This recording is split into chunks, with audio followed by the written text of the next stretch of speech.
Okay, this is to the people that think this vacuum is absolute garbage. Yes, I know this is hardwood floor, but my sister has it. It's at her place. Now, I seen a video on here where someone was moving the vacuum literally like this. You are not supposed to freaking use a vacuum that fast. You're supposed to do it like this. Let it do the work. You're just overworking yourself. Now, I was taught this, and there was a big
Wiggle the thing.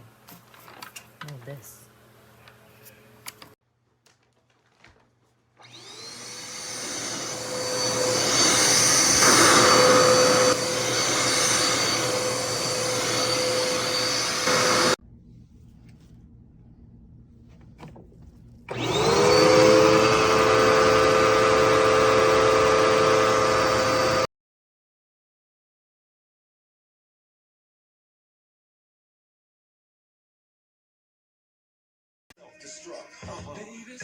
Man, I used this thing one time and it doesn't work anymore. It's not getting any